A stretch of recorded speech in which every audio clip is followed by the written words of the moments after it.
What is going on, everyone? Today we're going to be taking a look at the Diablo IV open beta, which is going on this weekend, which you can grab over on battle.net. I believe it was about 85 gigabytes roughly in download size, so quite hefty, but if you want to give it a try and see how it is, I believe it's like the whole entire first act or something. There are some lengthy queues when you do try to load into the game, so do be aware of that. My first one said it was going to take about 50 plus minutes, ended up taking more around 25 minutes as it did speed up. But then it realistically did take a little over 20 minutes for me to actually be able to get into the game in order to be able to do my character, set graphics options, or anything like that. So be careful about closing out of the game, I guess. But we're going to get into the graphics options, talk about the performance on PC and everything in between. So let's get into it. Now, I usually would call this a PC port report, but with this being Diablo, it would seem obvious that this is probably developed first and foremost on PC, and that kind of shows in the optimization as it's running extremely well here on it's a DirectX 12 API title, and I was pretty much running at a locked 144 FPS all the time at 4K native, even though there is DLSS available in the game, and this is going to have frame generation available for it as well when the game does finally come out in June. It's not available in the beta right now, the frame generation. DLSS is, but not the frame generation, but that will be available in June, and maybe they'll be adding ray tracing too.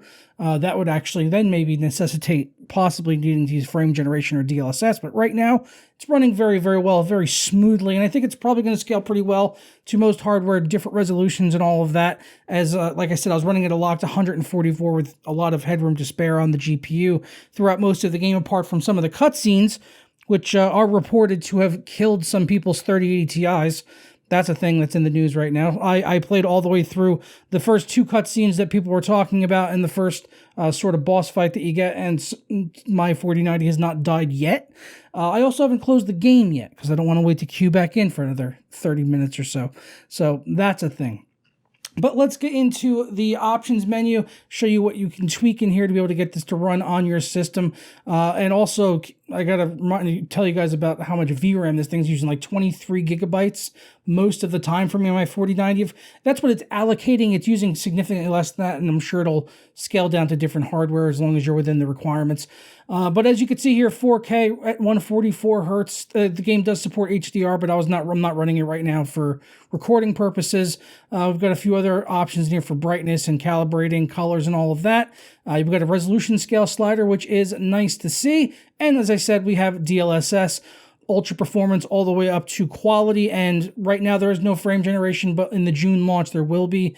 And I've also got some, everything is maxed out in here. Some things were lower than this, like these options here with the FPS, but I just set those to match my monitor's refresh rate, which is 4K 144 hertz, and I'm on the highest preset, which is high. There is a custom option, but this is just everything completely maxed out, and as I didn't see the need to go ahead and disable anything that wasn't disabled by default. So in here we've got texture quality, anisotropic filtering, shadows, dynamic shadows, soft shadows, shader quality, screen space ambient occlusion, your fog, clutter, fur quality, water simulation, anti-aliasing, geometric complexity, terrain geometry, physics, particles, reflections, screen space reflections, distortion, and then there's a low FX option. This is something that would make the game run better theoretically if you needed it. So this is sort of a thing, if you turn it on, you're actually making the game look worse. So we don't want to run that. Everything, as you can see, completely maxed out in here. And we've got a good amount of sound options in here for your different levels in here. Unfortunately, you don't get to really set a mix type for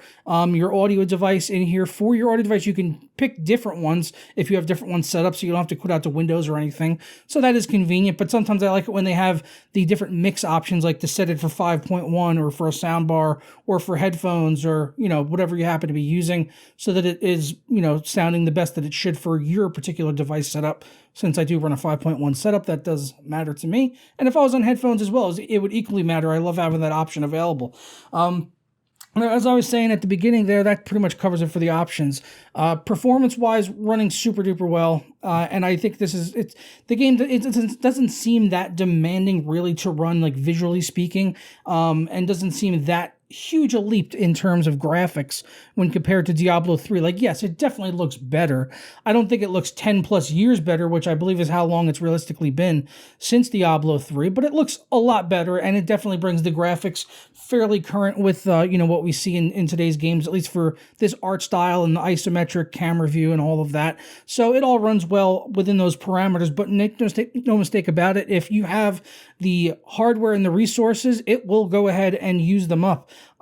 As I said, it was allocating close to 23 gigabytes of VRAM, but in reality, really using around 13 to 14 gigabytes for 4K. And keep in mind, I also have a secondary 4K display running, which could use up to maybe like about 600 megabytes to a gigabyte, roughly, just for running a desktop resolution. So that's a little bit to do with it, but not by much. So still using quite a bit. On the CPU side, it was quite light, and then on the system memory, it was also using over 16 gigabytes, which they did recommend, I remember, for like the maximum quality and everything like that was in system requirements. So definitely be aware of that. But otherwise, no complaints about the performance, as there wasn't any major hitches or micro stutters or anything like that. You can definitely tell during some cutscenes the frame rate would come down off of that like locked 144. And even though the GPU had some headroom to spare, you could see with the frame times that there was some stuff going on in the back end, like loading in the next portion of the game, which did all seamlessly. And I assume it was compiling shaders essentially in the background, even though it doesn't have an option in the game and it doesn't tell you that's what it's doing. You can kind of tell during the cutscene, and like I said, looking at the frame times, you can tell when this is going on in the background, but it's all hidden very well. And if you weren't looking at an active frame time graph, chances are you would never notice it, as it's not happening during any gameplay sequences at all. And the frame rate was still over 100 FPS, and it all happened very smoothly. It wasn't like a big hitch or a spike or anything. It was pretty steady and consistent and loaded well off of at least the NVMe SSD that I had it installed on, which is not on a Gen 4, as I'm only on 9900K, but still a pretty fast NVMe drive at the end of the day. So that's all I've got for you guys on the open beta for Diablo 4. Let me know down in the comments below if you've been enjoying it and trying it out in your system, especially with VRAM.